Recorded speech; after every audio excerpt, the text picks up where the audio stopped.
when you're talking about all this explosiveness, are you doing a lot of Olympic weightlifting? Oh, a ton. Yep. Yeah. Most of my lifting is Olympic weightlifting. A lot of isometrics, a lot of eccentric, and a lot of I'll do a lot of eccentric and isometric in the beginning of the season to just like build up overall strength and then like tendon strength and health. And then as like right now, I'm going more towards the plyometric base. I do plyos all year, but like now it's like even my Olympic weightlifting is way lighter than I would do. Like if I'm during the season, I'll do like a couple doubles of like 300 pounds or whatever like that for clean. But now I'm not getting anywhere close to that weight because one, the risk of injury is pretty high. It's just a lot of weight. And two, I'm just trying to move like 225 as quickly as possible, right? Like, I'm just trying to like create a central nervous system response to like, like fire the muscle and go, as quickly as it physically can. When you say you're doing 225 as fast as you can, are you doing multiple reps or are you just going like for ones, like just explode? Or are Yeah, I you? mean, I'll do a couple of those. It's not like I'm not like rushing. I'm not like racing. I'll do it and then put it down and then get ready and then do it again, so. This show's primarily like it started as a CrossFit show, and CrossFitters were, that's what they'll do. They'll sit and do, sets of 10 of whatever it is and then do another exercise. What's it called? EMOM on the minute? Yeah. Every minute on the minute. Yeah. And, a lot of people poo-poo on that because they're like, oh, you get hurt like that. But these guys that are really good at it, they're great athletes. They're not going to get hurt. They're really good at what they do and they're efficient in that movement. But, I always thought when I did this, when I got into CrossFit about 12 years ago, I was like, oh God, I wish I had this when I was younger. Because I think this would have helped me, especially, I wasn't Olympic weightlifting. We were doing powerlifting type stuff. And I went in the gym and was like, okay, I'll do this until the coach turns his back and then I'll leave. Yeah. I didn't. I was like that in high school. Yeah. And then, it was like, I got some natural ability. I don't need this shit. And now I look back, I'm like, oh God, I wish I spent more time in there and, like how important it is. Did Ryan Flaherty have you doing the hex bar deadlifts? Oh, of course. That's still in my program. Yeah. Hex bar deadlift, box squats, drop jumps, single leg squat, wall sits, all that stuff still in the program just because I like the way it makes me feel. And I think the science behind it is very sound in the sense that those main muscle movers that you use in those exercises are the ones that we use when we sprint. Yeah. Like especially hex bar deadlift, right? Like it's more quad dominant, depending on where you load because you can be a little more upright. But you have to involve your glutes. You have to involve your core, your low back, your hamstring at the very bottom of it when you start to pull. So I think it's a great exercise, and I think all that stuff is important. And even you mentioned the CrossFit mentality of like doing things on the minute. I think that's okay as well. It's just like any training program, you have to work into it. Right, like maybe if you're used to doing 200 pounds for 10 is okay, but then you wouldn't expect yourself to go from 200 to 300 pounds for like doubles and be okay, and vice versa.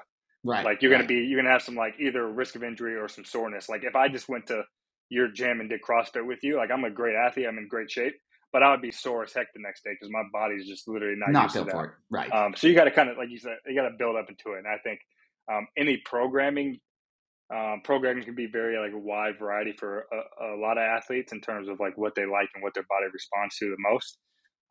But you also have to like ramp up into it. Like when I start lifting, I'm doing similar to what you're talking about. I'll do like 4 sets of 5 or 4 sets of 8 clean, right? Lighter weight, and just kind of like go through the motion, even maybe clean and jerk or clean and push press or whatever. Do you do snatches at all? Yeah, I do snatches. Clean and jerk, snatch, overhead squat, push press, push jerk. Oh, wow, you really? And do you have like an Olympic weightlifting coach that you work with, or just your coach? Yeah, so my coach has a pretty good eye of what it should look like, and that comes from Jimmy Radcliffe, was my strength and conditioning coach at Oregon. Mm-hmm. Kind of like the pioneer of the Russian plyometric based training. Mm-hmm. So like, when he actually was doing that along like the 80s and the 90s at Oregon, and then, it's become really popular lately, obviously. That's like that's like the only way to train if you want to be fast, right? It's like lift heavy and jump a lot. Yep. Um, It's so funny. yeah, It's that's pretty funny. much what I do. Even in CrossFit, these guys, there's all these workouts out there that guys do, and then they become the best CrossFitter in the world, or whatever. Or you think they become the best CrossFitter in the world, but what you don't realize is the guys that are the best are working on cardio. Like whatever they have to do cardio, but for the most part, they're doing Olympic weightlifting. They're just doing heavy, heavy Olympic weightlifting, and that makes them really, really good CrossFitters. So, uh, but you said you're doing football and track at the same time. So do the football workouts at all with all the lateral movement and everything? Is that affecting your hurdling ability, or I mean, is it? I actually think it's helpful.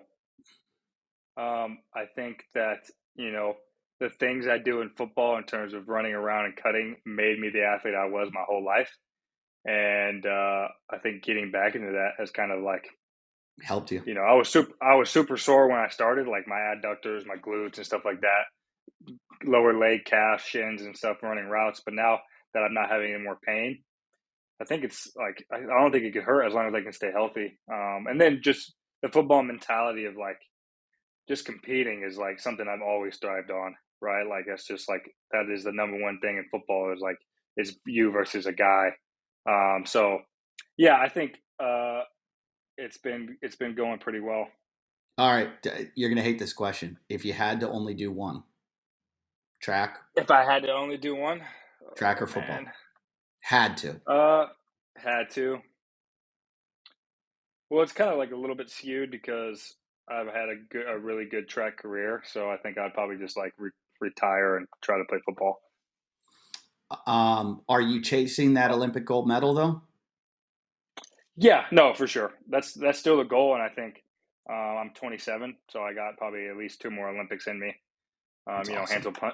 Hansel Parcher won, the last Olympics. He's 32 now, or 31 or 32. Like he's still one of the greatest hurdlers in the history of the sport. So I think I still got a lot of good years in me, and I know, realistically, the football window is closing more quickly than the track window. So this is kind of the reason why I'm like jumping on this opportunity as much as I am. Why the Eagles? Why did that end up being the team? It was pretty whirlwind like experience.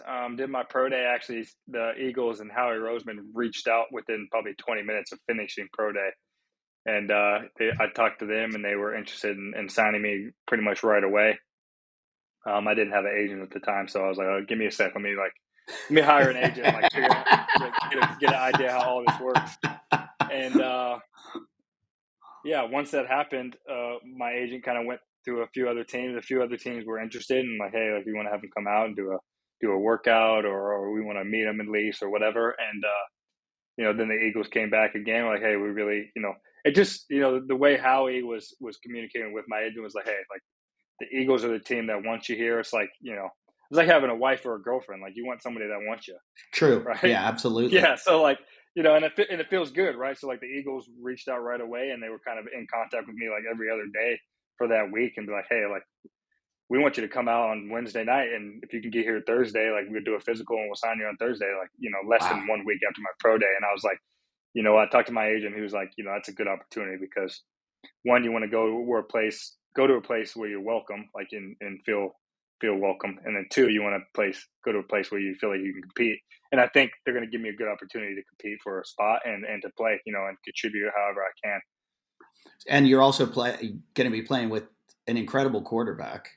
Yeah. I mean, our offense, to be honest, like, and it's kind of hard because I haven't been around any other NFL offenses, and I've only played. And my highest level was college before, although my college football team was pretty good. We played Yeah. in the national championship. Um, Yeah, like Jalen Hurts is an amazing quarterback. Our receiver room, excuse me, our receiver room is probably one of the best in the NFL. We just signed AJ Brown. We got Devontae Smith, Heisman Trophy winner. We got Quez Watkins, Jalen Rieger, Zach Pascal, Greg Ward, Deion Kane, and then we had a whole bunch of rookies and young guys that just came in and just signed with the team. Brayton Covey, the punt return phenom and receiver from Utah, Carrick Whitfield from Fresno State, the leading receiver there. Like, so when you have like, in the NFL, I'm starting to realize this is like, it's all the best guys from their teams. Like Yeah. literally the best receivers from every team is Yeah. there. Right. So Yeah. like these guys are great. I'm watching and learning from these guys every day. And it feels, interesting because I'm the young, I'm the rookie, but I'm like one of the oldest, and I'm not really that old, but I'm one of the oldest in the room. But it is cool to like just, pick their brains and learn from them and be like, all right, this is what makes these guys great.